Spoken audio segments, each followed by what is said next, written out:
कृपया चैनल को सब्सक्राइब करें। धन्यवाद। बोलिए मित्रों, जगत जननी माँ जगदम्बा की जय, माता रानी की जय।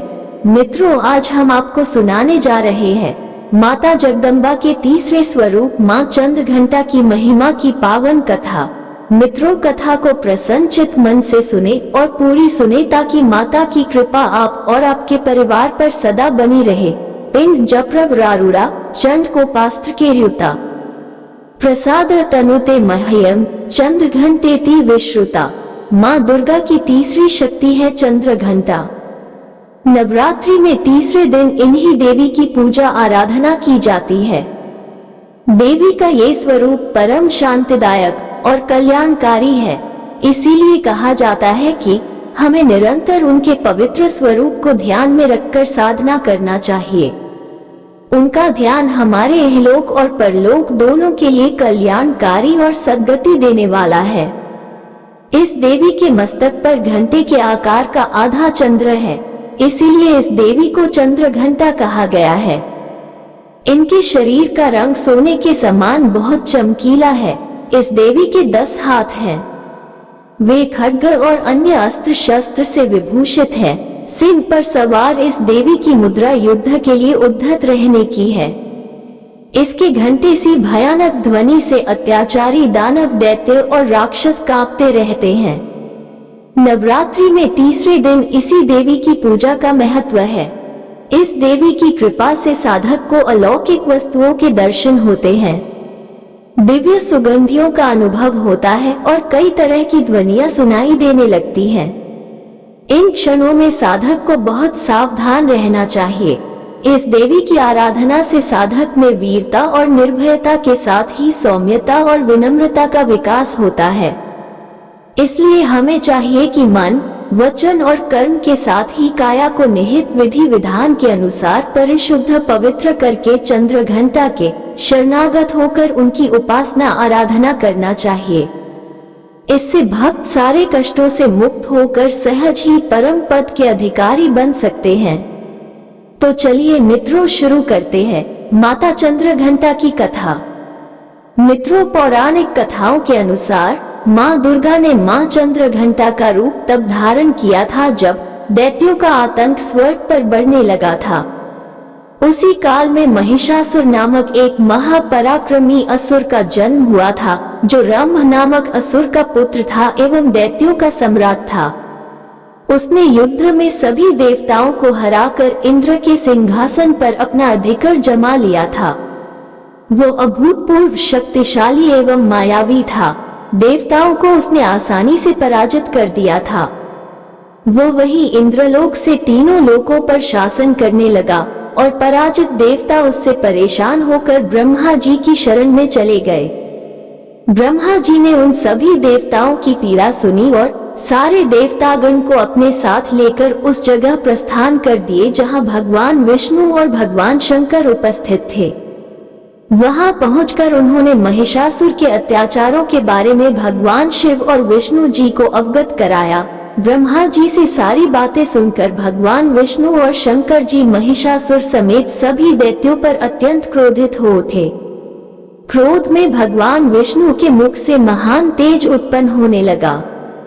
इसी प्रकार से भगवान शंकर, ब्रह्मा जी, देवराज इंद्र आदि देवों के शरीर से भी तेज प्रकट होने लगा। वहां सभी देवताओं के मुख से निकला तेज मिलकर एकत्र हो गया और एक महान देदीप्यमान तेज में परिवर्तित हो गया, जिससे सारी दिशाएं प्रकाशयुक्त प्रकाशवान हो उठी, जो अंत में एक अत्यंत भीषण विद्युत के समान सुंदर नारी के रूप में परिवर्तित हो गया। वो नारी साक्षात महिषासुर मर्दनी माँ दुर्गा अर्थात माँ चंद्रघंटा थी, जिनके प्रकट होने पर देवताओं ने प्रसन्न होकर उनकी स्तुति कर उन्हें आभूषण तथा अस्त्र शस्त्र प्रदान किए। महिषासुर मर्दनी माँ दुर्गा ने आश्चर्यजनक और भीषण गर्जना कर संपूर्ण अंतरिक्ष को प्रतिध्वनित कर दिया, जिसकी वजह से तीनों लोकों में हलचल मच गई। पृथ्वी तो कांप उठी और विभिन्न लोकों के समुद्र अपनी हदें पार कर उछलने लगे। सभी देवतागण देवी का जय जयकार का नारा लगाते हुए गदगद वाणी से उनकी स्तुति कर रहे थे, जिसके अद्भुत शब्द को सुनकर दैत्यों ने अपने अपने हथियार उठा लिए। उन्हें समझ में आ गया था कि एक भीषण युद्ध दस्तक दे रहा था। महिषासुर सभी दैत्यों को साथ लेकर उस शब्द को लक्ष्य करके उसकी तरफ दौड़ पड़ा, जहां पहुंचकर दैत्यों ने देवी दुर्गा का एक ऐसा रूप देखा जिसमें देवी के चरणों के भार से पृथ्वी दब रही थी और उनके प्रकाश से तीनों लोक प्रकाशित हो रहा था। महिषासुर का सेनापति चिक्षुर उन महान देवी दुर्गा पर टूट पड़ा। देखते ही देखते दैत्यों ने युद्ध छेड़ दिया। चतुरंगिनी ने भी अपनी सेना लेकर दुर्गा पर हमला कर दिया। उदग्र, महाहनु, बाष्कल और असिलोमा ये सभी रथी सैनिकों के अग्रणी थे, जिनमें असिलोमा का हमला रोम तलवार के समान तीखा था।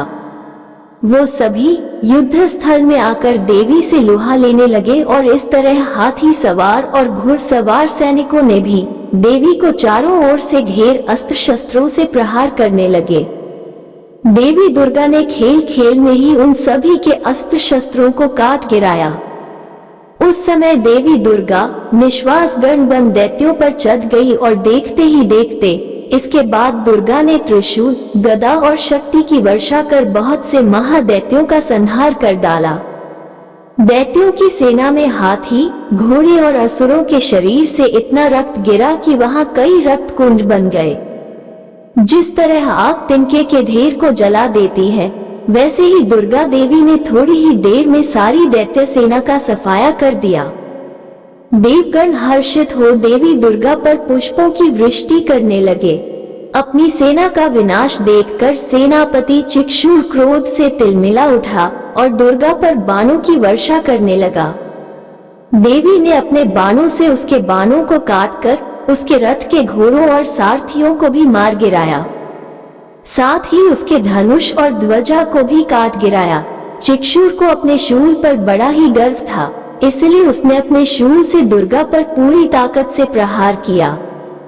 किंतु दुर्गा के पास पहुंचते ही उस शूल के टुकड़े टुकड़े हो गए।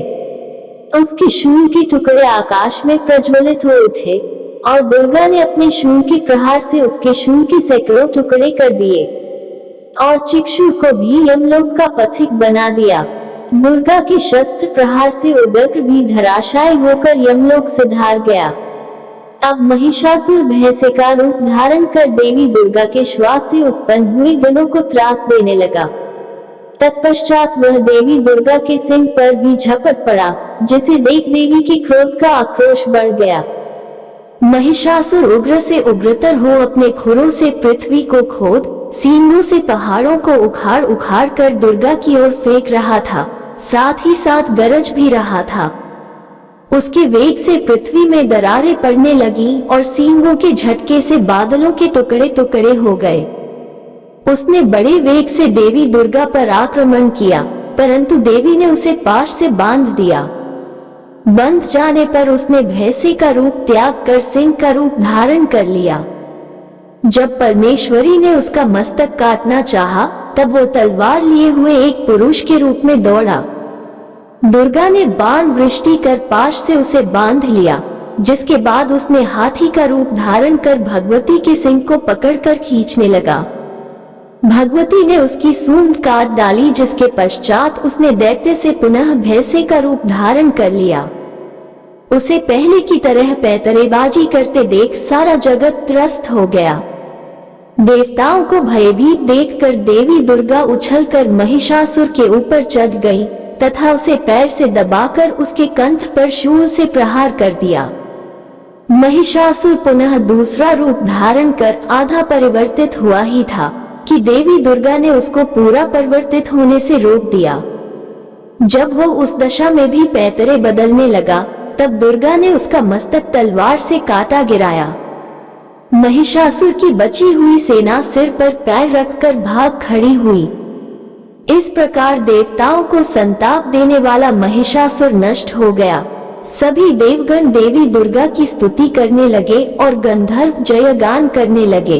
देवलोक की अप्सराएं प्रसन्नता से देवी दुर्गा के सम्मान में नृत्य करने लगी।